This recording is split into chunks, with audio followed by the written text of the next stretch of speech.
مرحبا, assalamu alaikum, كيف حالكم? In this video, we're going to be learning 3 common Arabic expressions, common and unique. Some of them are unique, some of them are common in English.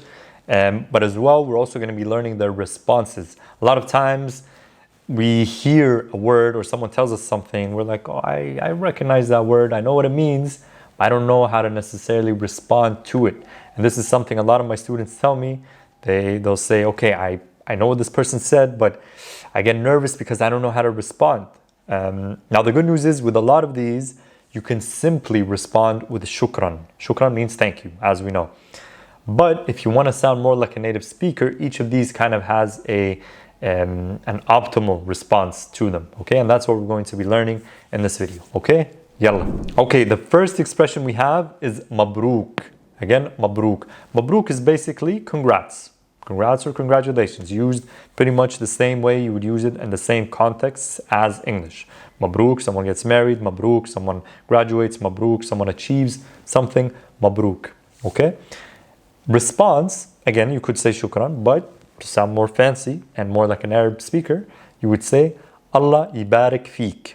To a male, you would say Allah ibarik feek. To a female, Allah ibarik feeki.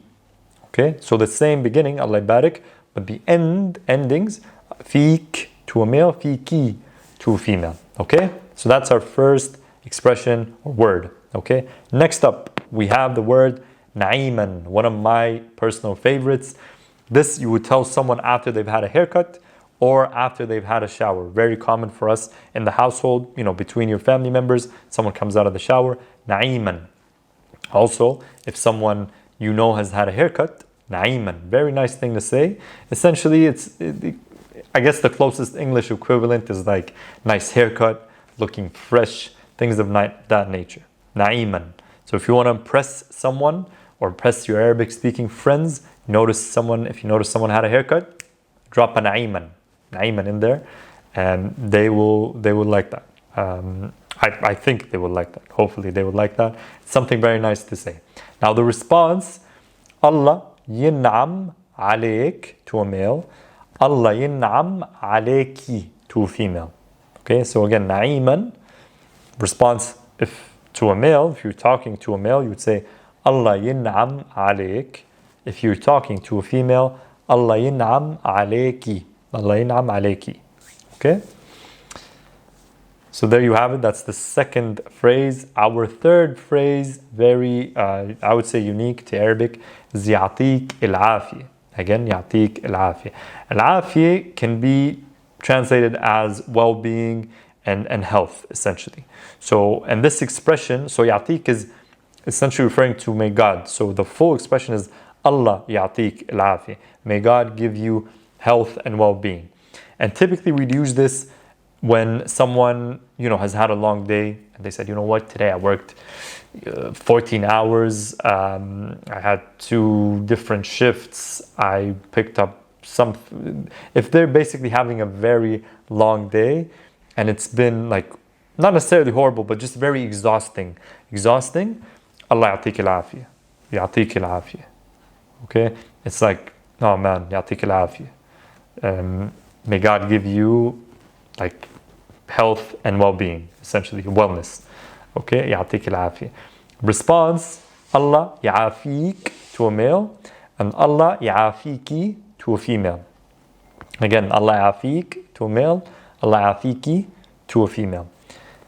Now, this can also be used in certain countries as a greeting. So, for example, in Jordan, you can walk into a store and instead of saying marhaba or assalamu alaikum, you could say ya'tik al-aafyeh, ya'tik al-aafyeh, and that's kind of just a way to greet someone.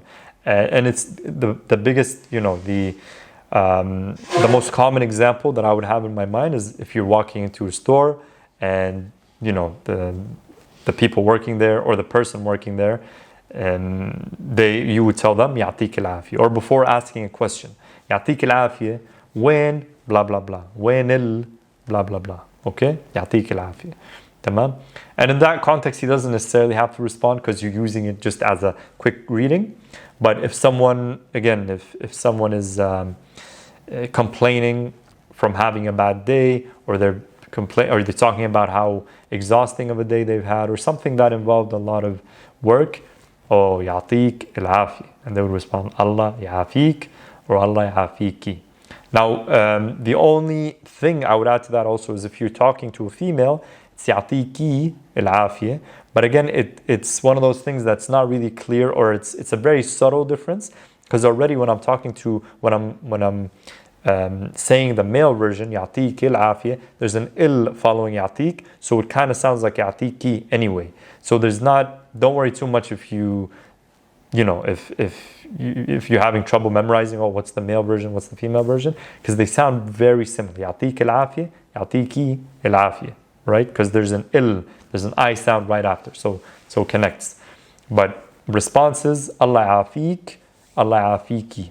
Okay, so there you have it, 3 common Arabic words or expressions. To recap, we had Mabrook, which means congrats. We have na'iman, which means something along the lines of, English equivalent, like looking fresh, nice haircut. Number 3, يعطيك العافية, something you tell someone after they've had a exhausting or long day. Okay? احكوا لي إذا في أي أسئلة. If you're still here and you're kind of brand new to Arabic, make sure to check out the mini course that I have in the description. This goes over some of the most commonly or frequently asked questions about Arabic learning. What kind of Arabic should I learn? What's the difference between MSA and dialect? If I learn one dialect, will I be able to communicate with people from different dialects? All these questions that I get on a daily basis, I put into one mini course that explains all these concepts. And in the mini course, you also get a sample of the full course. So you get to, know how to introduce yourself. You get to talk about learn how to talk about where you're from. And there's many exercises and quizzes for you to get a sense of or get a feel for the full online course as well. So that's in the description. Make sure to grab it before it's gone. Well, I'll see you in the next video.